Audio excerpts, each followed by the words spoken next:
அஸ்ஸலாமு அலைக்கும் வரஹ்மத்துல்லாஹி வபரகாத்துஹு. அல்ஹம்துலில்லா. இந்த குர்ஆனை நம்ம தொடர்ந்து ஓதிக்கிட்டு இருக்கோம். இன்றைக்கி 100 நாளாக தொடர்ந்து நம்ம குர்ஆன் ஓதிக்கிட்டு இருக்கோம். அல்ஹம்துலில்லா. இறைவன் நிறைய விஷயங்களை நமக்கு புரிய வச்சுக்கிட்டு இருக்கான். நம்மளும் புரிஞ்சுக்கிட்டு வரோம். அல்ஹம்துலில்லா. 5வது அத்தியாயம் 76வது வசனம் வரைக்கும் நம்ம பார்த்துருந்தோம். அந்த கிறிஸ்துவர்கள், முக்கியமாக மரியமுடைய மகனான மசீஹ கடவுள்னு சொல்கிறவங்களும், இறைவனை அல்லாஹ்வை 3 கடவுளில் 3ஆம் அவன் அப்படின்னு சொல்கிறவங்களும் அவங்களுடைய நிலைப்பாடம் பற்றி அல்லாஹ் பேசிக்கிட்டே வந்தான். இப்போ அடுத்து இன்னும் அல்லாஹ்வை விடுத்து உங்களுக்கு லாபமோ நஷ்டத்தையோ தர்றதுக்கு எந்தவித சக்தியும் இல்லாததை நீங்கள் வணங்குறீங்க. ஆனால் எல்லாத்தையும் செவியேற்கிறவனும் செயல்படுத்துபவனும் தெரிஞ்சவனும் இறைவன் மட்டும்தான், அல்லாஹ் மட்டும்தான் அப்படிங்கிற விஷயத்த ரொம்ப பகிரங்கமாக இறைவன் பேசுகிறான். ரைட், அல்ஹம்துலில்லா. இப்போ 77வது வசனம் பாருங்கள். குல் யா அஹ்லல் கிதாபி. ஸோ அஹ்லல் கிதாபி அப்படின்னா வேதக்காரர்களே. ஸோ அன்னைக்கு இவங்க அரேபியர்களுக்கு முதல்ல வேதம் வந்திருக்கு. அதை தாண்டி நிறைய பேருக்கு வேதம் கிடச்சிருந்தது. ஸோ அவர்களெல்லாம் குறிப்பிட்டு வேதக்காரர்களே, லா தகுலு. தகுலு அப்படின்னா வரம்பு மீறாதீங்க. ஃபீ தீனிக்கும், உங்களுடைய மார்க்கத்தில்.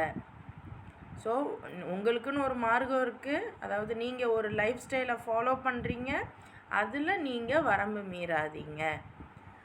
ஐரல் ஹக்கி அப்படின்னா உண்மைக்கு முரணாக, அதாவது உண்மைக்கு மாற்றமாக, முரணாக, எதிராக நீங்கள் வரம்பு மீறாதீங்க. வலா தத்தபி ஊ, இன்னும் பின்பற்றாதீர்கள். அஹ்வா கௌமின், அந்த சமுதாயத்தின் விருப்பங்களை நீங்கள் பின்பற்றாதீங்க. எப்படிப்பட்ட சமுதாயமா? கத் ஜல்லு, வழி தவறி விட்டனர். அந்த சமுதாயம் வழி தவறி போச்சு. மின் கபுலு வஅஸல்லு, முன்னாடியும் அவங்க என்ன பண்ணாங்க? வழி கெடுத்துட்டு தான் இருந்தாங்க. கசீரன், பலரை. வஸல்லு, இன்னும் வழி தவறினர். அன் சவாஇஸ் சபீல், அவங்களுடைய பாதை நேராக இருந்தது. அதாவது நேராக இருந்த பாதை, அதாவது சிலர் நேராக இருந்தவங்களையும் இவங்க வழிகெடுத்திருக்காங்க. ஸோ அப்படிப்பட்டவங்களுடைய ஆசைப்படி நீங்கள் ஃபாலோ பண்ணாதீங்க. அல்லாஹ் சொல்கிறான், நீங்கள் சொல்லுங்கள், இந்த வேதம் அருளப்பட்டவர்களே, உங்கள் தீனில், உங்கள் லைஃப் ஸ்டைலில் நீங்கள் அநியாயமாக எதையுமே மிகப்படுத்தி சொல்லாதீங்க. ஸோ நீங்கள் பாரம்பரியமாக வரீங்க அப்படின்னா ஆரம்பத்தில் எப்படி இருந்துச்சோ, உங்களுக்கு வழங்கப்பட்ட வேதங்களில் என்ன இருக்கோ அதையே ஃபாலோ பண்ணுங்கள். அதை விட நீங்கள் மிக மிச்சமாக பேசாதீங்க, செயல்படாதீங்க அப்படிங்கிறான். அடுத்து சொல்கிறான், உங்களுக்கு முன்னாடியும் அதாவது சில சமூகம் இருந்துச்சு. அது எப்படிப்பட்டதாக இருந்துச்சுன்னா, அவங்க தாமும் வழிகெட்டு போய் பலரையும் வழிகெடுத்தும் இருந்தாங்க. இன்னும் நேரான வழியிலிருந்து தடம் புரண்டு போன மக்களுடைய விருப்பங்களை நீங்கள் பின்பற்றாதீங்க. ஸோ சேம் அல்லாஹ் அன்னைக்கு நபி ஸல்லல்லாஹு அலைஹி வஸல்லமுடைய காலம் எத்தகையதாக இருந்தது அப்படின்னா, இவங்க நமக்கு ஒரு வேதம் வழங்கப்பட்டிருக்கு. இப்போ யோசிச்சு பாருங்கள், நம்ம ஒரு ஸ்கூலில் இருக்கோம். நம்ம இப்போ ஃபஸ்ட்டு இப்போ உள்ளே போகிறோம் அப்படின்னா, நமக்கு தெரிஞ்சவங்க, நம்ம வீட்டிலையே இருக்கிறவங்க யாராவது அந்த ஸ்கூலில் இருந்தாங்க அப்படின்னா நமக்கு எவ்வளோ சந்தோஷமாக இருக்கும். சரி, நான் முதல்ல போகிறேன், எனக்கு நீங்கள் இருக்கீங்க அப்படின்னா என்னை நீங்கள் ஏற்றுப்பீங்க அப்படிங்கிற நம்பிக்கையில் தானே நான் வருவேன். அந்த ஒரு ஆசை இருக்கும்ல. அந்த மாதிரி நபி ஸல்லல்லாஹு அலைஹி வஸல்லம் இந்த வேதத்தை எடுத்து சொல்லும்போது, யாரெல்லாம் வேதம் கையில் வச்சுருந்தாங்களோ அவங்களாம் ஃபஸ்ட்டு ஏற்றுப்பாங்கன்னு நபி ஸல்லல்லாஹு அலைஹி வஸல்லம் நினச்சாங்க. ஆனால் அதுக்கு அப்படியே மாறுதலாக என்னாச்சு? வேதத்தை உடையவர்கள் தான் நிராகரித்தாங்க. இன்னும் அதைத்தான் அல்லாஹ் சொல்கிறான், இப்படி இவங்க அவங்களோட ஒரிஜினல் நெறியில் இல்லை, இவங்க தாமும் வழிகட்டு பலரையும் வழிகெடுத்திருக்காங்க. நேரான வழியிலிருந்து நிறைய பேரை தடம் புரள வைக்கிறாங்க. அதனால் இவங்களுடைய ஆசையை நீங்கள் பின்பற்றாதீங்க. இப்போ நம்மளும் இன்றைக்கி காலகட்டத்தில் நம்மளை சிலர் ரொம்ப குரானில் இருக்கிறத தவிர அவங்களுக்கு தேவையான விஷயத்த குரானில் உள்ளதை மட்டும் சொல்லுவாங்க.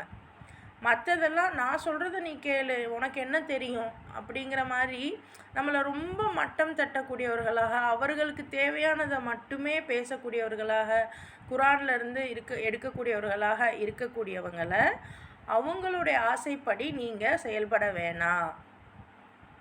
அல்லாஹ் தெளிவாக சொல்கிறான். ஏன்னா இதுக்கு முன்னாடியும் நம்ம பார்த்தோம். அதாவது வேதத்தில் சிலதை ஏற்றுக்க சொல்கிறாங்க, சிலதை நிராகரிக்க சொல்கிறாங்க. அப்போ அப்படியாப்பட்டவங்களோட வார்த்தைகளை நீங்கள் ரொம்ப கேட்க வேணாம் அப்படிங்கிறான்ல. ஸோ இன்றைக்கி காலகட்டத்தில் நம்ம யாரைத்தான் எடுத்துக்கிறது, யாரைத்தான் விடுறதுன்னே தெரியலை.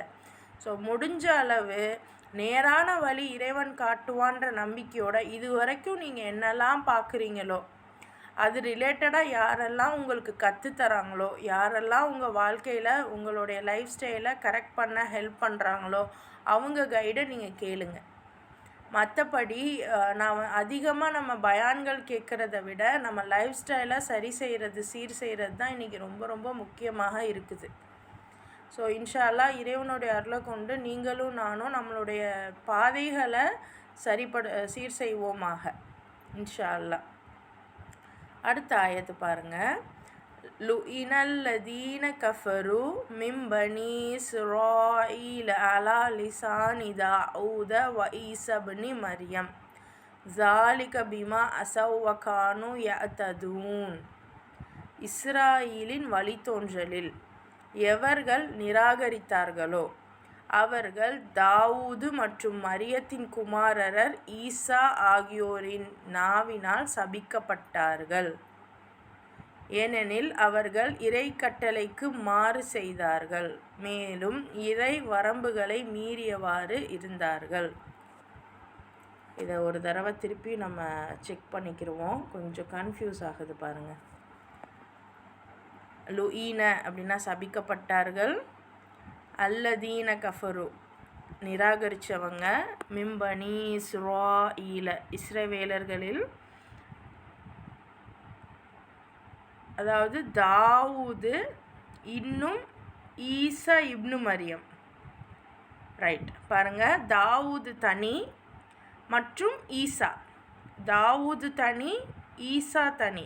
நல்லா கவனிச்சுக்கோங்க. ஆனால் இங்கே என்ன சொல்லப்படுது அப்படின்னா தாவூது மற்றும் மரியத்தின் குமாரர் ஈசா. டக்குன்னு படிக்கும்போது தாவூதுக்கும் மரியத்துக்கும் உடைய மகனா அப்படின்னு படிக்க வந்துடுது இல்லை?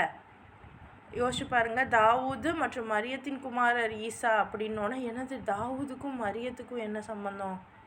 ஸோ அப்படி பார்க்காம இந்த இஸ்ராயிலோட வழித்தோன்றல்களில், அந்த பனு இஸ்ராயிலில் சிலர் காஃபீர்களாக இருக்காங்களாம். அந்த காஃபீர்கள் யாருன்னா, அந்த நிராகரிக்கிறவங்க யாருன்னா தாவூத் அலைஹிஸ்ஸலாம் அப்புறம் ஈசா அலைஹிஸ்ஸலாம். இவங்க 2 பேராலையும் சபிக்கப்பட்டிருக்காங்க. தாவூத் தனி, ஈசா தனி. ஸோ தாவூத் அலைஹிஸ்ஸலாமுக்கும் ஈசா அலைஹிஸ்ஸலாமுக்கும் நிறைய வரலாறுகள் பின்புலங்கள் இருக்குது. பட் ஸ்டில் தாவூத் அலைஹிஸ்ஸலாம் தான் பார்த்திங்கன்னா அந்த ஆட்சியோட அந்த மெயின் முதல் ஆட்சி பொறுப்பு அல்லாஹ் இவர் கையில் தான் கொடுக்குறான். ஒரு ஒரு ஒரு ஹோல் அந்த என்ன சொல்கிறது, நபியாகவும் இருக்கார், அதே சமயம் இவருக்கு ஒரு ஆட்சி பொறுப்பையும் கொடுக்குறான். அப்போ இவருக்கு அடுத்து வர இவருடைய மகனான சுலைமானுக்கு ஒட்டுமொத்த உலகத்தோடைய ஆட்சி பொறுப்பையும் அல்லாஹ் தந்ததாக நம்ம பார்க்குறோம் ஹதீஸுகள்லையும் குரான்லையுமே. ஸோ அப்படி ஏன்னா இவங்க முக்கியமாக இவங்க கையில் எடுக்கிறது தாவூத் அலைஹிஸ்ஸலாம். எப்படி இப்ராஹிம் அலைஹிஸ்ஸலாமை நம்ம யோசிக்கிறோமோ அதை மாதிரி இவங்க ஆப்ரஹாம் அடுத்து தாவித் அப்படின்னு இவரைத்தான் எடுப்பாங்க. ஸோ தாவூது ஈசா இவங்க 2 பேரையும் தான் ரொம்ப மெச்சி பேசக்கூடியதாக இருப்பாங்க. ஆனால் அல்லாஹ் சொல்கிறான், பனு இஸ்ராயிலாவே இருந்தாலும் யார் என்ன நிராகரிக்கிறீங்களோ அவங்கள தாவூதும் மரியமுடைய குமாரரான ஈசாவும் அவங்களுடைய நாவினால் சபிக்கிறாங்களாம். ஏன்னா அவங்க இறைக்கட்டளைக்கு மாறு செய்தார்கள். ஏன்னா இந்த நிராகரிக்கிறவங்க என்ன பண்ணுறாங்க, என்னுடைய கட்டளைக்கு அல்லாஹ் சொன்ன வார்த்தைக்கு மாறு செஞ்சிட்டாங்க. மேலும் இறை வரம்புகளை மீறியவாறு இருந்தார்கள்.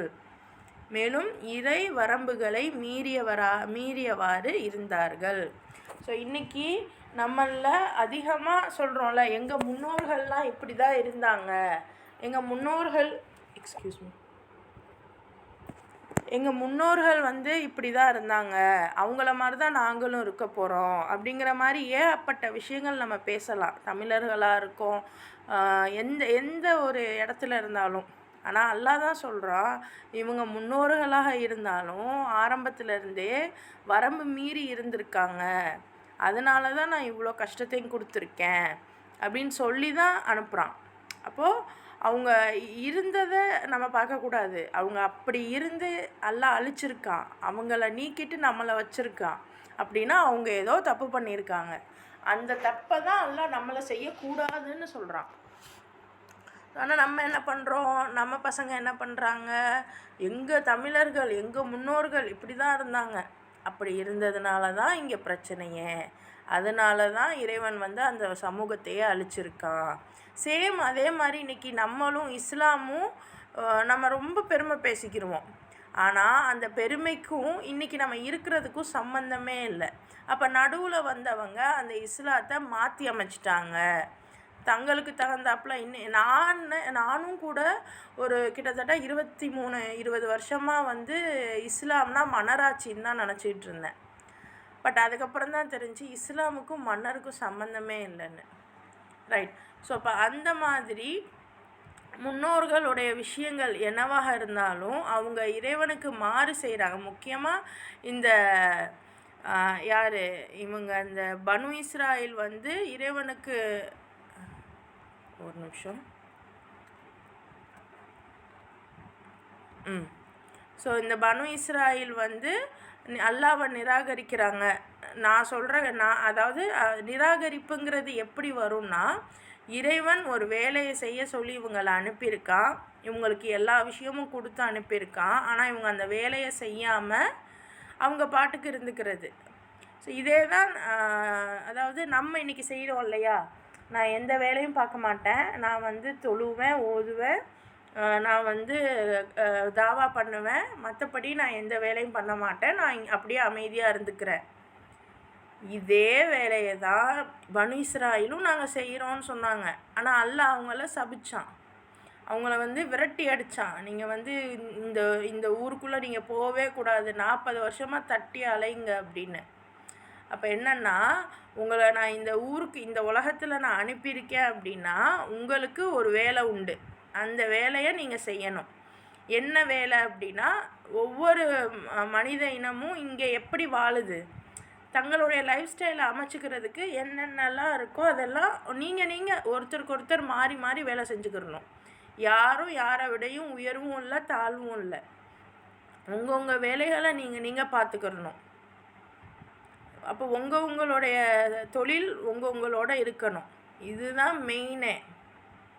ஸோ அப்படி வர்றது அதை வந்து இவங்க என்ன பண்ணுறாங்க, ஏற்றுக்க முடியல. அது எப்படி என்ன வந்து வேலை செய்ய சொல்கிறீங்களா? எனக்கு வந்து ஒரு பள்ளிவாசலில் நான் வந்து பள்ளிவாசலில் க்ளீன் பண்ணிவிட்டு பள்ளிவாசலில் தொழுதுட்டு ஓதிட்டு இருக்கிறது எனக்கு ஒரு பிரச்சனையே இல்லை.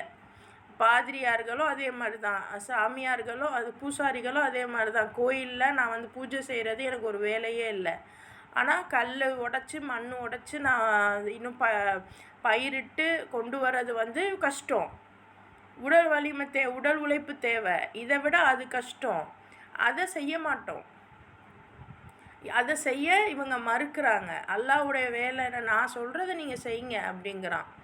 எல்லாரும் அவங்கவுங்க வேலையை பாருங்கள் அப்படிங்கிறான். ஆனால் நம்ம என்ன பண்ணுறோம், யூதர்கள் பண்ண மாதிரியே தான் இன்றைக்கி நம்மளும் பண்ணுறோம். எனக்கான இது நான் தொழுகிறேன், சுபஹான் அல்லாஹ், தொழுகிறவங்களாவது பரவாயில்ல, பலர் நம்மளில் தொழுகிறதும் இல்லை. இறைவன் பாதுகாப்பானாக. தொழுகிறதுலையும் நம்ம வந்து அசட்டையாகத்தான் இருக்கோம். ஆனால் தொழுகிறதுங்கிறது நம்மளை நாம் க்ளீன் பண்ணிக்கிறது, அது கூட செய்ய மாட்டோம். நம்மளையே நம்ம க்ளீன் பண்ணிக்க மாட்டோம் அப்படின்னா வெளியில் போய் என்னத்தை க்ளீன் பண்ண முடியும்? இறைவன் நமக்கு பாதுகாப்பு அளிப்பானாக. இறைவன் நம்மளை வந்து சுறுசுறுப்பாக்குவானாக. ஸோ இப்போ இறைவன் வந்து இந்த மாதிரி நீங்கள் வந்து என்னை நீங்கள் நிராகரிச்சிங்க, நான் சொல்கிற வேலையை நீங்கள் செய்யலைன்னாவே நீங்கள் நிராகரிக்கிறீங்கன்னு தான் அர்த்தம். ஸோ என்ன நீங்கள் நிராகரிக்கிறீங்க, இறைவனை நம்ம நிராகரிக்கிறோம் அப்படின்னா கண்டிப்பாக தாவூத் அலைஹிஸ்ஸலாமும் மரியமுடைய மகன் ஈசாவும் நம்மளை வாயாலேயே சபிக்கிறாங்க.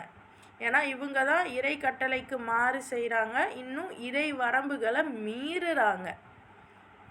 இதை செய்யக்கூடாது, இப்படி தான் நீ இருக்கணும், இப்படி தான் வாழணும் அப்படின்னு இறைவன் நமக்கு சொல்லி கொடுத்தா இன்றைக்கி நம்ம யாரை ஃபாலோ பண்ணுறோம்? வெஸ்டர்ன் கல்ச்சரை ஃபாலோ பண்ணுறோம். அவங்க நில்லுன்னா நிற்கிறோம், உட்காருனா உட்காரணும். நம்மளுடைய எஜுகேஷன் சிஸ்டம்லேருந்து, நம்மளுடைய ஃபினான்ஷியல் சிஸ்டம்லேருந்து, ஃபேமிலி வரைக்கும் இறைவன் பாதுகாப்பானாக. ரைட், அடுத்த ஆயத்து பாருங்கள். கானு லா யதனா ஹவுன அன் முன்கரின் ஃபஅலு லபிஇஸமா கானு யஃப்அலூன். தாம் செய்து கொண்டிருந்த தீய செயலிலிருந்து அவர்கள் ஒருவரை ஒருவர் தடுக்காமல் இருந்தார்கள். இவ்வாறு அவர்கள் செய்து கொண்டிருந்த செயல்கள் யாவும் மிகவும் தரம் கெட்டவையாய் இருந்தன. இப்போ இதுதான் நமக்கு அதிகமாக சொல்கிறது. அதாவது ஒருத்தவங்க தப்பான செயல்கள் செய்கிறாங்க அப்படின்னா ஒருத்தருக்கு ஒருத்தர் தடுக்காமல் இருந்திருக்காங்க. இதனால் இப்போ எப்படின்னா, நானும் ஒரு ஒரு ஒரு ஏமாற்று வேலை செய்கிறேன், நீங்களும் ஒரு ஏமாற்று வேலை செய்கிறீங்க அப்படின்னா என்ன நீங்கள் தடுப்பீங்களா? அப்போனா நானும் உங்களை தடுத்துருவேன். அப்போ அங்கே இஷ்யூ வரும். ஆனால் இன்றைக்கி நம்ம என்ன பண்ணுறோம், நான் சரியாக இருந்துக்கிறேன், நீ எப்படியோ போ அப்படின்னு விடுறோம். இல்லைன்னா சும்மா இருக்கிறவங்கள கொண்டு வந்து அவங்களுக்கு என்ன ஏதுன்னே சொல்லாமல் அவங்கள பகிரங்கமாக அவமானப்படுத்தி அனுப்புகிறோம். இது ரெண்டு தான் பண்ணுறோம். ஒன்று அவங்கள கண்டுக்கிறது இல்லை அவங்கள பகிரங்கமாக அவமானப்படுத்துகிறோம். இது ரெண்டுமே தப்பு. ஸோ இது என்னன்னா, அதாவது அவங்க செஞ்சுக்கிட்டு இருந்த தீய செயலில் இருந்து ஒருவருக்கொருவர் தடுக்காமல் இருக்காங்களாம். இப்போ நான் இப்போ வேலையே செய்யலை, வேலை வெட்டி எதுவுமே செய்யலை, நான் சும்மாவே இருக்கேன் அப்படின்னா நீங்கள் என்ன பண்ணுறீங்க, நீங்கள் தர்மம் கொடுத்தா அல்லாஹ் நமக்கு சொர்க்கம் தரேன்னு சொல்லியிருக்கானே. அப்போ நீங்கள் இந்தாம்மா நீ பொம்பளை பிள்ளை, நீ வேலை வெட்டி நீ எதுவும் இல்லாமல் நீ வீட்டிலையே இருக்க, உனக்கு கணவரும் இல்லை எதுவும் இல்லை, நீ வீட்டிலையே இருக்க அப்படின்னு சொல்லிட்டு நான் கொடுத்துட்டு நான் நல்ல பேர் வாங்கிட்டு நான் போயிடுறேன். ஆனால் உண்மையிலேயே நான் நல்ல பேர் வாங்கணுன்னா, நான் நல்லது செய்யணும் அப்படின்னா அந்த பொண்ணுக்கான அடுத்த விஷயம் என்ன, அவளுக்கு ஏதாவது பண்ண முடியுமா, அவளுக்கு ஏதாவது வாழ்க்கை அமைச்சு தர முடியுமா? ஸோ அப்படி வாழ்க்கை அமைச்சு தர முடியல அப்படின்னா அந்த பொண்ணுக்கு ஏதாவது அவளுக்கான வருமானத்தை அவளே பார்த்துக்கிற மாதிரி ஏதாவது பண்ணித்தர முடியுமா? அப்படிலாம் யோசிக்கிறது இல்லை. டைரெக்டாக எனக்கு நல்ல பேர் வேணும் அப்படிங்கிறதுக்காக நான் போய் சும்மா இந்தாங்க தர்மம், இந்தாங்க எனக்கு சதக்கா காசு அப்படின்னு மாதம் கொண்டு போய் கொடுத்துட்டு வர்றது. இதனால எந்த பிரயோஜனமும் இல்லை. இது நான் சொல்கிறது ரொம்ப ரொம்ப பேசிக்கான ஒரு தப்பு. இதை தாண்டி இது தப்புன்னு சொன்னாவே உங்களுக்கு கோவம் வரலாம், பட் ஸ்டில் அதுதான் உண்மை. அந்த பெண் தனிமையில் இருக்காங்க, அவங்களுக்கு எந்த ஒரு உடல் உழைப்பு எதுவுமே இல்லை, அவங்க சும்மாவே இருக்காங்க அப்படின்னா எந்த அளவுக்கு மனதளவில் அவங்க பாதிக்கப்படுவாங்க தெரியுமா? அதனால் ஏகப்பட்ட பிரச்சனை கூட அங்கே வரலாம். ஸோ அப்போ நீங்கள் தனியாக இருக்கீங்க அப்படின்னா ஒன்று அவங்களுக்கான அந்த ஃபேமிலி பாண்டை நம்ம ஏற்படுத்தி கொடுக்கணும். அது முடியலை அப்படின்னா அட்லீஸ்ட் அவங்க உழைப்புக்காவது நம்ம ஏதாவது பண்ணி கொடுக்கணும். அதை விட்டுட்டு நான் மாதம் இவங்களுக்கு நான் தர்மம் பண்ணுறேன்ற பேருக்கு மட்டும் நம்ம பண்ணக்கூடாது. ஸோ இதுதான் அவங்க இப்போ உழைக்காமல் இருக்காங்க அப்படின்னா, இல்லை நீங்கள் இது பண்ணுங்கள், நாங்கள் உங்களுக்கு சப்போர்ட்டிவாக இருக்கோம், நீங்கள் இதுக்குள்ளே பண்ணிக்கோங்க அப்படின்னு அவங்களுக்கு தகுந்தப்பில் அவங்களுக்கு கொஞ்சம் கம்ஃபர்ட் பண்ணி நம்ம கொடுக்கலாம். அதுதான் விஷயம். ஆனால் இன்றைக்கி என்ன நடக்குது, இதுவாவது பரவாயில்ல, இன்னும் சில சைட்லாம் ரொம்ப மோசமான நிகழ்வுகள், இந்த அவங்களுடைய வட்டி தொழிலாக இருக்கட்டும். எனக்கு இப்போ அவசரத்துக்கு காசு தேவைப்படுது அப்படிங்கிறதுனால நானே போய் அந்த வட்டி கூடுற முஸ்லீம்கிட்ட தான் போய் வட்டி வாங்குகிறேன் அப்படின்னா அப்போ அதெல்லாம் என்னது? ஸோ இந்த மாதிரி அதே மாதிரி இப்போ நான் பயான் சொல்கிறேன், எல்லாம் பண்ணுறேன், நானே போயிட்டு எனக்கு வருமானம் வேணும் அப்படிங்கிறதுக்காக ஒரு மேக்கப் கடையில் போய் நான் வேலை பார்க்குறேன் அப்படின்னா அது என்ன பயான் சொல்லி என்ன பிரயோஜனம்? அப்போ என் வார்த்தை வேறு, என்னுடைய செயல் வேறையாக இருக்குது. ஏன்னா என்னோடய வருமானத்துக்கு நான் இன்றைக்கி சாப்பிட்ணும் அப்படின்னா நான் ஏதாவது வேலை பார்த்தா தான் முடியும். அந்த வேலை எனக்கு ஹராமான வேலை தான் கிடைக்கிது அப்படின்னா நான் அதை செய்கிறேன். அப்படின்னா இதைத்தான் அல்லாஹ் சொல்கிறான், ஒருவருக்கு ஒருத்தர் தீய செயல்கள்லேருந்து நீங்கள் தடுக்காமல் இருக்கீங்க. அப்போ நான் என்னோடய வருமானம் வேறு இல்லைன்றதுக்காக நான் போய் அந்த மேக்கப் கடையில் நிற்கிறேன் அப்படிங்கிறப்ப இன்னொருத்தவங்க எனக்கு சொல்லணும், ஏம்மா நீ மேக்கப் கடையில் நிற்கிற, உனக்கு உனக்கு உனக்கு என்னம்மா இப்போ பணம் தானம்மா இல்லை, நீ இருக்கிறதுக்கு தானம்மா உனக்கு பணம் இல்லை, நீ இங்கே வாம்மா இந்த கடையில் இருமா, என்னோடய கடை தான், இதில் நீ இருமா, நான் உனக்கு வேலை போட்டு தரேன் அப்படின்னு ஒரு கண்ணியமான வேலையை போட்டு தரலாம். இல்லை வேறு ஏதாவது ஒரு ஆல்டர்னேட் பண்ணி தரலாம். அதை விட்டுட்டு என்ன சொல்கிறது, இந்த பொண்ணை பாரு இங்கே வந்து பயான் பேசுது, அங்கே போயிட்டு அது காசுக்காக என்னென்னமோ பண்ணுது அப்படின்னு என்னைய இன்னொரு இடத்துல போய் மட்டமாக பேசுகிறது. ஸோ இந்த மாதிரி நம்ம சுற்றிக்கிட்டு இருக்கோம். இந்த மாதிரி தீய செயல்லேருந்து தடுக்கிறதுங்கிறது நீ பண்ணுற தப்பை கொண்டு போய் இன்னொரு இடத்துல பகிரங்கப்படுத்தி அசிங்கப்படுத்துறதுன்னு இல்லை நீ செய்யாதன்னு சொல்கிறது இல்லை. தடுக்கிறதுன்னா, ஏம்மா நீ இது பண்ணுறியே, ஏம்மா உனக்கு இதானம்மா பிரச்சனை, விடுமா நான் உனக்கு மாற்றி தரேன், நான் உனக்கு வேறு வேலை ஏற்பாடு பண்ணி தரேன், இப்படி நம்ம சொல்கிறோம் பாருங்கள், அந்த அந்த சொல்யூஷன் கொடுக்குறோம் பாருங்கள், அதுதான் தடுப்பது. ஸோ வந்து எங்கேயுமே நம்ம வந்து குருட்டுத்தனமாக இதை நீங்கள் செய்யுங்க, இதை நீங்கள் செய்யாதீங்கன்னா சொல்லிட முடியாது.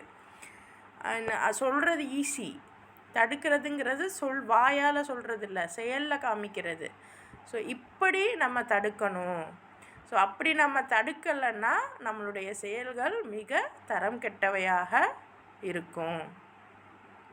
அடுத்த ஆயத்து பாருங்கள். தரா கசீரம் மின்ஹும் யதவல்லவுனல் லதீன கஃபரு லபிஸ மா கத்தமத் லஹும் அன்ஃபுசுஹும் அன் சஹிதல்லாஹு அலைஹிம் வஃபில் அதாபி ஹும் காலிதூன். இன்று அவர்களில் பெரும்பாலோர் இறை நம்பிக்கையாளர்களுக்கு எதிராக, நிராகரிப்பாளர்களுக்கு ஆதரவாளர்களாக, உற்ற நண்பர்களாயும் இருப்பதை நீர் காண்கிறீர். சந்தேகமின்றி அவர்கள் தமக்காக சம்பாதித்தவை எத்துணை தரம் கெட்டவை. இதனாலேயே அல்லாஹ் அவர்கள் மீது கோபம் கொண்டான். மேலும் நிரந்தரமான வேதனைக்கு அவர்கள் பலியாவார்கள். பாருங்கள், இன்னைக்கு காலகட்டத்தில் அந்த மாதிரி காஃபீர்கள் இருக்காங்கல்ல, பனு இஸ்ராயில்லையே சில காஃபீர்கள் இருக்காங்களாம். அதை தாண்டி வேறு ஒரு காஃபீர்களை இறைவன் பேசலாம். யாரை? நீங்கள் வந்து ஈசா அதாவது மரியம் இப்னு மசீஹ், மசீஹை வந்து கடவுளாக நினைக்கக்கூடியவங்களை நீங்கள் வந்து வணங்குறீங்க, நீங்கள் வந்து இருக்கீங்க, கடவுளாக நீங்கள் நினைக்கிறீங்க, நீங்கள் தான் உண்மையான நிராகரிப்பாளர் அப்படின்னு சொல்கிறான். ஸோ அவங்கள லைக் இன்றைக்கி காலகட்டத்தில் யாரை நீங்கள் பார்க்கணும் அப்படின்னா இந்த அமெரிக்கா அந்த மாதிரி இப்போ வந்து நார்மலாக நீங்கள் வந்து நார்மல் கிறிஸ்டியன்ஸுன்னு நம்ம ஊரில் இருக்கிற கிறிஸ்டியன்ஸ் அவங்களோட கொள்கைகள் மோஸ்ட் ப்ராபப்ளி அவங்களுக்கே தெரியறதில்ல, ரொம்ப கம்மி. ஸோ அவங்களுடைய கொள்கையெல்லாம் சம்திங் ஏதோ போகுதுன்னு வைங்களேன். நம்ம எப்படி இன்றைக்கி வந்து ஒரு அரகுர முஸ்லீமாக இருக்கோமோ அதே மாதிரி தான் கொஞ்சம் தெரிஞ்சும் நமக்காவது கொஞ்சம் ஏதோ தெரியுது, அவங்களுக்கு அதுவும் தெரியுதா இல்லையானா அவங்களே அறிவாங்க, இறைவனே அறிவாங்க. ஸோ இப்போ அந்த மாதிரி இருக்கிறது பெரும்பாலானவங்க என்ன ஆகுறாங்களாம், இறை நம்பிக்கைக்கு எதிராக நிராகரிப்பாளர்களுக்கு ஆதரவாளர்களாகவும் உற்ற நண்பர்களாகவும் இருப்பதை நீர் காண்கிறீர். ஸோ இந்த மாதிரி ஆட்கள் இருக்காங்கல்ல, இந்த ஆட்கள் வந்து இறைவனை நம்பி உழைக்கக்கூடியவங்க, ரொம்ப மெயின். இறைவனை நம்புறதுங்கிறத தாண்டி உழைக்கக்கூடியவங்க. ஏன்னா நான் இன்னைக்கு சாப்பிட்றேன், நான் இன்னைக்கு உடை உடுத்துகிறேன், நான் இன்னைக்கு நல்ல தண்ணி குடிக்கிறேன் அப்படின்னா அதுக்கு பின்னாடி யாரெல்லாம் உழைச்சிருக்காங்களோ அது எல்லாம் அல்லாஹ்க்காக அவங்க செஞ்சது. அவங்களுக்கு தெரியுதோ தெரியலையோ அவங்க அல்லாஹ் சொன்ன வேலையை அவங்க செஞ்சுட்டு வராங்க. ஸோ அதுதான் இறை நம்பிக்கையாளர். அதாவது நான் இறைவனுக்காகத்தான் இதை செய்கிறேன் அப்படின்னு நம்பி சிலர் அந்த வேலையை செய்வாங்க. சிலர் வந்து நான் பணத்துக்காக மட்டும்தான் செய்கிறேன், என்னோடய பாஸுக்காக மட்டும்தான் நான் செய்கிறேன் அப்படின்னு சிலர் இருப்பாங்க. அவங்கவுங்களுடைய நியத்து தான் அது தெரியும், நமக்கு தெரியாது. பார்க்குறப்ப எல்லாம் ஒன்று தான், பட் அவங்க மனசில் என்ன இருக்குதுன்னு அல்லாஹ்க்கு தானே தெரியும். ஸோ இப்படி இறைவனை நம்பி இறைவனுக்காக மற்ற மனுஷங்களுக்கு நல்லது செய்யணும்னு நினைக்கிற அவங்களுக்கு எதிராக இருப்பாங்களாம். அதே மாதிரி இந்த ரொம்ப நிராகரிப்பாளர் அப்படின்னாவே நீங்கள் வந்து காஃபீர், கார்ப்பரேட் இந்த மாதிரி யோசிக்கலாம். ரொம்ப அப்படியே முதலாளித்துவத்தில் இருக்கிறவங்க இவங்களுக்கு ஆதரவாக இருப்பாங்களாம். ஸோ இந்த மாதிரி நீங்கள் பார்க்கும்போது சந்தேகமே இல்லை, அவங்க ரொம்ப தரம் கெட்டவங்க.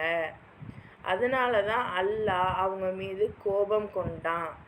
மேலும் நிரந்தரமான வேதனைக்கு அவங்க பலியாவாங்க. ஸோ நம்மளுமே இன்றைக்கி எந்த நிலைமையில் இருக்கோம்? ரொம்ப அவமானப்படுத்துகிறாங்க. ஸோ ஏன் நம்மக்கிட்ட இருந்த ஆட்சிகள் பறிபோச்சு அப்படின்னா, நல்லவங்களை, நல்லா உழைக்கிற சாதாரண ஆட்களை நம்மளுடைய, அதாவது மன்னர்களாக இருக்கட்டும், ஏன்னா அதிகமான கலிஃபா வரைக்கும் அவங்க வந்து அவ்வளோ ஆடம்பரங்கள் செய்யலை.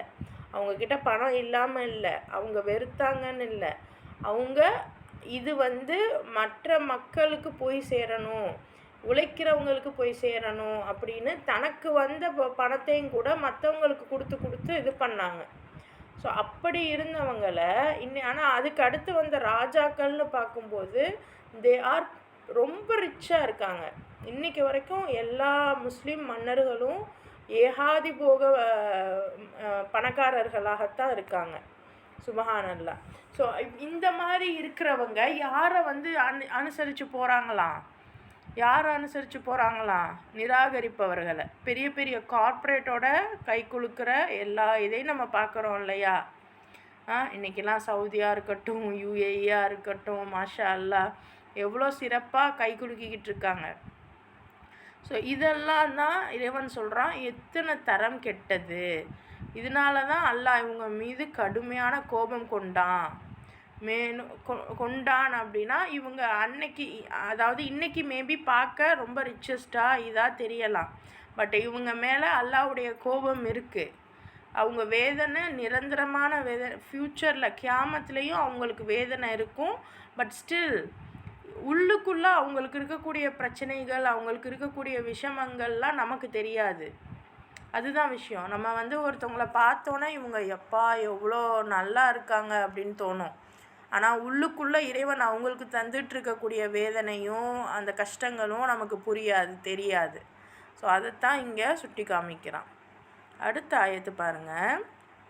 வலவ் கானு யுமினூன பில்லாஹி வன் நபியி வமா உன்சில இலைஹி மத்தகதூஹும் அவுலியா வலாகின்ன கசீரம் மின்ஹும் ஃபாசிகூன்.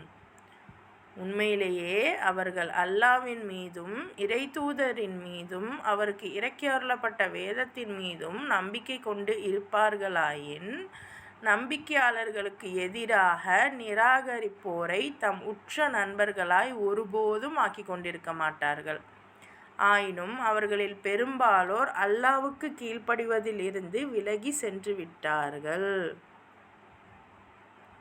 ஸோ உண்மையாகவே இவங்க அல்லாஹ் மீதும் இறை தூதர் மீதும் நம்பிக்கை கொண்டிருந்திருந்தா இவங்க வந்து இந்த நிராகரிப்பாரோட கைகோத்திருக்க மாட்டாங்க.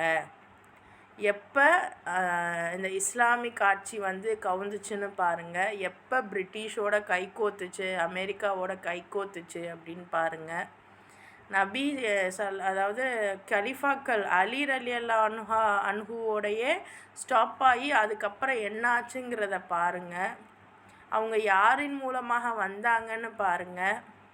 இன்ஃபேக்ட் நீங்கள் காலையில் கிளாஸில் வந்து சாப்பியன்ஸ் பார்க்குறீங்க அப்படின்னா அந்த சாப்பியன்ஸ் அப்படின்னு தங்களை சொல்லக்கூடியவர்கள் மன்னர்களை எப்படி நம்ம கொண்டு வந்தோம், பேரரசர்களை எப்படி நம்ம கொண்டு வந்தோம், எந்த மாதிரியான சூழ்ச்சிகள் கொண்டு நம்ம கொண்டு வந்தோம் அப்படிங்கிறதெல்லாம் பேசுகிறத நம்ம பார்ப்போம்.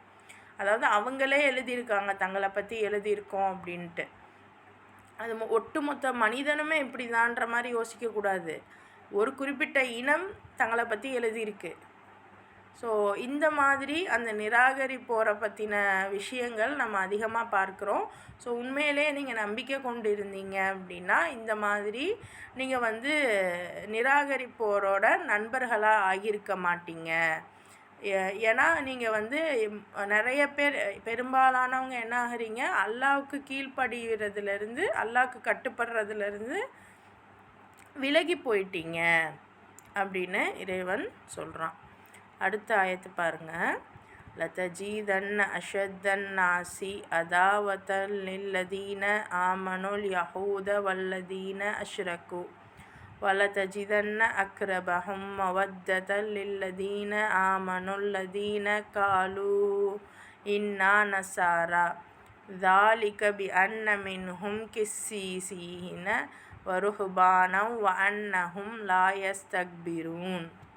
அப்போ நிச்சயமாக யூதர்களும் இணை வைப்பவர்களும் மற்ற அனைத்து மக்களையும் விட இறை நம்பிக்கையாளர்களுக்கு கடும் பகைவர்களாக இருப்பதை நபியே நீர் காண்பீர். பாருங்க, யூதர்கள் தனியா, காஃபிர்கள் தனியா. பாருங்க, யஹூது வல்லதீன அஷ்ரகு வலதஜிதன்ன அக்ரபஹும். ஸோ யூதர்கள் தனி, யூதர்களும் இணை வைப்பவர்களும், அல்லாஹ்வுக்கு இணை வைக்கக்கூடியவர்களும் மற்ற எல்லாரையும் விட இந்த நம்பிக்கையாளர்களுக்கு கடும் பகைவர்களாக இருப்பாங்களாம். ஸோ கடும் பகைவர்களாக இருப்பாங்க. இதை வந்து நீங்கள் பார்ப்பீங்க. நிச்சயமாக நாங்கள் கிறிஸ்தவர்களே என்று சொல்பவர்கள் தாம் மற்ற அனைவரையும் விட இறை நம்பிக்கையாளர்களுடன் நேசம் கொண்டிருப்பதை நீர் காண்பீர். இதற்கு காரணம் அவர்களுள் வணக்கத்தில் திளைத்த அறிஞர்களும் துறவிகளும் இருக்கின்றனர். மேலும் அவர்கள் அகந்தை கொண்டவர்களாகவும் இல்லை. ஸோ இப்போ இது நாள் வரைக்கும் அல்லாஹ் என்ன சொல்லிக்கிட்டு வரான், இந்த மாதிரி ஈசா, அதாவது மரியமுடைய மகன் மசீஹ நீங்கள் வந்து கடவுள்னு சொல்கிறீங்க, கடவுளில் 3 கடவுளில் ஒரு கடவுள் தான் வந்து அல்லாஹ்னு சொல்கிறீங்க, நீங்கள்லாம் தான் காஃபிரு அப்படின்லாம் அல்லாஹ் பேசிட்டு இந்த இடத்துல சொல்கிறான். அதாவது அப்போனா நம்ம மக்களை பிரித்து விளங்கிக்கிடணும், எந்தெந்த மக்கள் எந்தெந்த கொள்கையை எடுத்திருக்காங்க அப்படின்னு. சரியா? எந்தெந்த மக்கள் எந்தெந்த கொள்கையை எடுத்திருக்காங்கன்னு நம்ம விளங்கினா மட்டும்தான் அது முடியும். நம்ம எடுத்தோடனே பொத்தாம் பொதுவாக எல்லாரையும் மட்டமாக நினச்சிக்கிட்டு நம்ம மட்டும்தான் உயர்ந்தவங்கன்னு நினச்சிட முடியாது.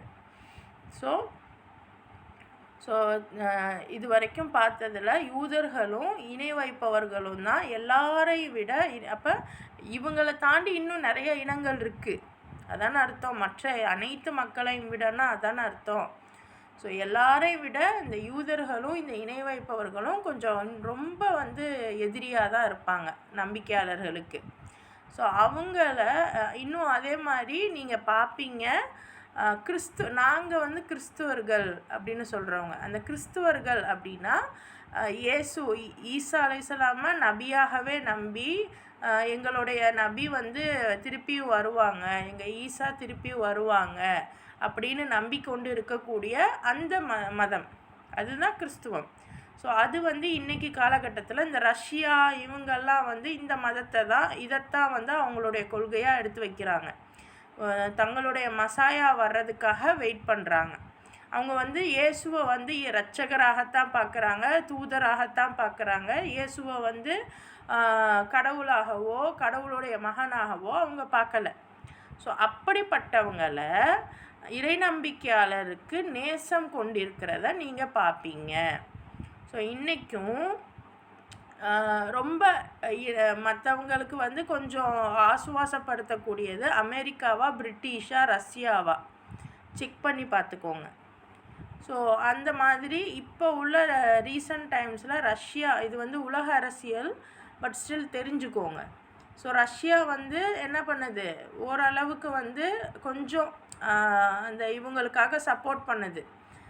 பலஸ்தீனியர்கள்ன்றது இல்லாமல் ஒட்டுமொத்த ரஷ்யா மட்டும் இல்லை, அந்த சைடில் இருக்கக்கூடிய நிறைய இது வந்து நிறைய கஷ்டப்படக்கூடிய நாடுகளில் உள்ள மக்களை கூப்பிட்டு இவங்க வந்து அகதிகளாகவும் வச்சுக்கிறாங்க. அதே சமயம் கொஞ்சம் ஒரு நல்ல இணக்கமாகத்தான் இருக்காங்க. ரஷ்யா. ஆனால் அந்த ரஷ்யாவுக்கு தான் ஒட்டு மொத்தமாக கெட்ட பேர் கொடுக்குற மாதிரி இவங்க பேசுவாங்க. மற்றதெல்லாம் நல்லது மாதிரியும் பேசக்கூடிய இடத்துல தான் நம்ம இருக்கோம். பட் ஸ்டில் யார் வந்து இயேசுவை ஈசா அலைஹிஸ்ஸலாம இரட்சகராக இறைதூதராக நம்பி அந்த ஒரு இதில் வராங்களோ அவங்க வந்து அந்த கிறிஸ்துவர்கள் வந்து நம்ம மீது அந்த இறை நம்பிக்கையாளர் மீது அதிகம் நேசம் கொண்டிருப்பதை நம்ம பார்க்க முடியும். இதுக்கு காரணம் என்னென்னா அவங்களுக்குள்ள வணக்கத்தில் திளைத்த அறிஞர்களும். ஸோ அவங்களுக்குள்ள அறிஞர்கள் இருக்காங்க, நல்ல ஸ்காலர்ஸ் இருக்காங்க, துறவி பொறுத்த வரைக்கும் நம்ம இஸ்லாம் முறைப்படி அது தவறு தான். ஆனால் ஸ்டில் அதில் உண்மையாகவே துறவரம் ப்ராப்பராக போகக்கூடிய சிலரும் இருக்காங்க. எனக்கு வந்து எந்த ஒரு ஆசாபாசையும் வேணாம், நான் முழுக்க இறைவனுக்காகவே நான் இருக்கிறேன். ஆனால் இது வந்து இஸ்லாம் தடை செஞ்சுருக்கு. ஆனால் அவங்க வந்து இதை ஏற்று செய்கிறாங்க. ஏதோ அது அவங்களாச்சு, அவங்க அல்லாவாச்சு, அவங்களுடைய கடவுளாச்சு, நமக்கு அது தேவையில்லை. பட் அல்லாஹ் என்ன சொல்கிறான், அந்த மாதிரி நல்லவங்க இருக்காங்க. எல்லா துறவிகளும் நல்லவங்க இல்லை, அதுவும் முக்கியம். நம்ம இந்த சைட்லாம் பார்த்தோன்னா, அமெரிக்கா பிரிட்டிஷ்லாம் பார்த்தோன்னா நல்ல பேரளவில் ஃபாதரு நன்னாக இருப்பாங்க. ஆனால் உள்ளே பார்த்திங்கன்னா தேவையில்லாத வேலைகள் நடக்கும். பட் உண்மையாகவே இவங்க இருக்காங்க.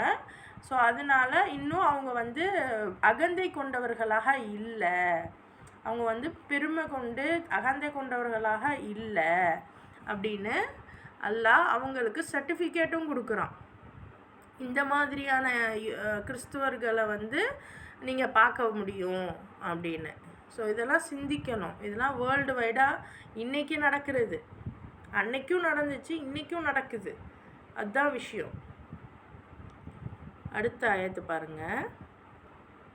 وَإِذَا سَمِعُوا مَا أُنْزِلَ إِلَى الرَّسُولِ تَرَى أَعْيُنَهُمْ تَفِيضُ مِنَ الدَّمْعِ مِمَّا عَرَفُوا مِنَ الْحَقِّ يَقُولُونَ رَبَّنَا آمَنَّا فَاكْتُبْنَا مَعَ الشَّاهِدِينَ. அப்போ இறை தூதர் மீது இறக்கியருளப்பட்ட இவ்வேதத்தை அவர்கள் செவியுறும்போது சத்தியத்தை அவர்கள் அறிந்து கொண்டதன் விளைவாக அவர்களின் கண்கள் கண்ணீர் வடிப்பதை நீர் காண்கிறீர். மேலும் அவர்கள் இறைஞ்சுகிறார்கள், எங்கள் இறைவனே, நாங்கள் நம்பிக்கை கொண்டு விட்டோம், எனவே சாட்சி வழங்குபவர்களில் எங்கள் பெயர்களையும் எழுதி வைப்பாயாக. ஸோ இந்த வசனங்களெல்லாம் பார்த்தா தான் நிறைய பேர் வந்து நம்ம இதிலெல்லாம் பார்ப்போம், நிறைய ஃபாரினர்ஸ் வந்து இஸ்லாத்தை வந்து அழுதுகிட்டே ஏற்றுப்பாங்க. ஸோ வந்து இந்த மாதிரி இறை தூதருக்கு இறக்கியறப்பட்ட இந்த வேதத்தை அவங்க காதில் கேட்கும்போது உண்மை இதுதான்னு தெரிஞ்சுக்கிட்டதன் விளைவாக அவங்க அழுவாங்களாம். இவ்வளோ உண்மையானதாக இருக்கே. ஸோ அப்போ ப்ராப்பராக அவங்களுக்கு புரியும் இறைவனுடைய விஷயங்கள் அவங்களுக்கு. ஏன்னா ஆல்ரெடி அவங்களுடைய வேதம் படித்து தான் வந்திருக்காங்க. ஸோ அதை இது மெய்ப்பிக்குது அப்படின்னா, நான் 9th ஸ்டாண்டர்ட் ஒழுங்காக படிச்சிருக்கேன் அப்படின்னா 10th ஸ்டாண்டர்டை நான் ஆசையோடு தான் நான் வரவேற்பேன். ஜாலி, நான் 10th போகிறேன் அப்படின்னு. ஸோ உண்மையாக ப்ராப்பராக அந்த கிறிஸ்துவம் இது அவங்க எடுத்துக்கிட்டாங்க அப்படின்னா அவங்க 9th இருக்காங்க. இப்போ நம்ம இஸ்லாம்ங்கிறது ஒரு 10th ஸ்டாண்டர்டு. அப்போ அவங்க வந்து நான் இவ்வளோ நாளாக தெரிஞ்ச 9th நான் இருந்துட்டேனே, நான் அடுத்த கிளாஸ்க்கு போகணுமே அப்படின்னு ஆர்வத்தோட கண்ணீர் வடித்து அவங்க வருவாங்க. இன்னும் இறைவன்கிட்ட கேட்பாங்களாம், எங்கள் இறைவனே, நாங்கள் நம்பிக்கை கொண்டு விட்டோம், எனவே இந்த சாட்சி வழங்குபவர்களில் எங்கள் பேரையும் எழுதிடு. இதுக்கு ஷஹாதத்து கூறக்கூடியவர்களில் உனக்கு அதாவது நீ சொன்ன வேலையை செய்யக்கூடியவர்களில் எங்கள் பேரையும் எழுதிரு அப்படின்னு அவங்க கண்ணீர் வடிக்கிறாங்களாம். அன்னைக்கு காலகட்டத்தில் நபி ஸல்லல்லாஹு அலைஹி வஸல்லமுடைய காலகட்டத்தில் இதே மாதிரி ஒரு கான்செப்ட் நடந்தது.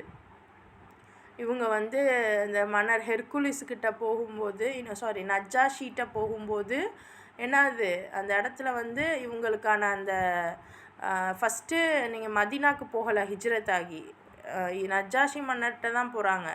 அப்போ அவர் வந்து இவங்களுக்கு அடைக்கலம் கொடுத்து மேபி அவர் ஏற்றுக்கிட்டதாகவும் வரலாறுல இல்லை, ஏற்றுக்கிறலன்னும் வரலாறுல இல்லை. அவருடைய நிலைப்பாடு கொஞ்சம் தான் இருக்குது. ஸோ நமக்கு தெரியல அவர் ஏற்றுக்கிட்டாரா இல்லையா அப்படின்னு. பட் அவர் வந்து மேபி அவர் கண்ணீர் வடிச்சிருக்கலாம். ஏன்னா ப்ராப்பரான வரலாறு ஒரு சில ஹதீஸுகளில் இப்படி இருக்குது, ஒரு சில ஹதீஸுகளில் அப்படி இருக்குது. பட் ஓரளவு நம்ம புகாரி வரைக்கும் பார்த்ததில் அவர் வந்து நபியை பார்க்க வர்ற கடல் பயணமாக வந்தார், வர வழியில் இறந்ததாக தகவல் வருது. அதை தாண்டி அவரை பற்றின பெரிய தகவல்லாம் எதுவும் வரல. பட் ஸ்டில் அப்போ உள்ள சில கிறிஸ்துவர்கள் கண்ணீர் வடிச்சிருக்காங்க. நாங்கள் வந்து நபிக்கிட்ட வரலன்னாலும் அவங்க அங்கே எடுத்த ஷஹாதத்துகள் இங்கே நபிக்கிட்ட அல்லாஹ் வந்து சொல்கிறான், தெரியப்படுத்துகிறான், நியூஸை வந்து தெரியப்படுத்துகிறான். அங்கே வந்து இந்த மாதிரி அவங்க நினைக்கிறாங்க அப்படின்னு அன்னைக்கு நபிக்கும் தெரியப்படுத்தினா இன்றைக்கி நம்மக்கிட்டேயும் சொல்கிறான். சில கிறிஸ்துவர்கள் இருக்காங்க, அவங்க இதெல்லாம் புரிஞ்சு கண்ணீர் வடிக்கிறாங்க. அவங்க வந்து நாங்களும் சாட்சி வழங்குறவங்களில் எங்கள் பேரையும் நீ சேர்த்துக்கோயல்லா அப்படின்னு கேட்டுட்ருக்காங்க அப்படிங்கிறான். ஸோ எவ்வளோ பறந்து எவ்வளோ ப்ராடாக நம்ம பார்க்க வேண்டியது இருக்குது பாருங்கள். மாஷா அல்லா, இவ்வளோ ப்ராடாக பார்த்தா தான் நமக்கான நிலைப்பாடை நம்ம புரிஞ்சுக்க முடியும். நான் முஸ்லீமுன்ற குறுகிய வட்டத்துக்குள்ளே மட்டும் இருந்தோன்னா ஒன்றுமே நமக்கு தெரியாது. ஸோ கொஞ்சம் வெளியே வாங்க. முஸ்லீம் அப்படிங்கிறதுலேருந்து அது ஒரு ஸ்டீரியோ டைப்பாக இருக்குது நமக்கு. அது ஒரு ஒரு ஒரு பிடிச்சி வச்ச இது மாதிரி இருக்குது.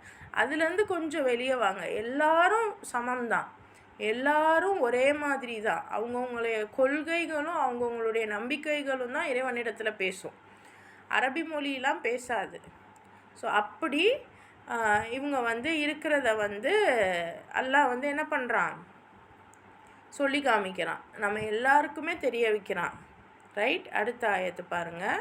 வமா லனா லா நுமினு பில்லாஹி வமா ஜா அனா மினல் ஹக்கி வனத்மஉ ஐயுதுகிலனா ரப்புனா மஅல் கௌமிஸ் சாலிஹீன். மேலும் அவர்கள் கூறுகிறார்கள், எங்களுடைய இறைவன் எங்களை ஒழுக்க நலமுடையவர்களோடு இணைத்து அருள வேண்டுமென்று நாங்கள் பேராவல் கொண்டு இருக்க, அல்லாவின் மீதும் எங்களிடம் வந்த சத்தியத்தின் மீதும் எவ்வாறு நாங்கள் நம்பிக்கை கொள்ளாமல் இருப்போம்.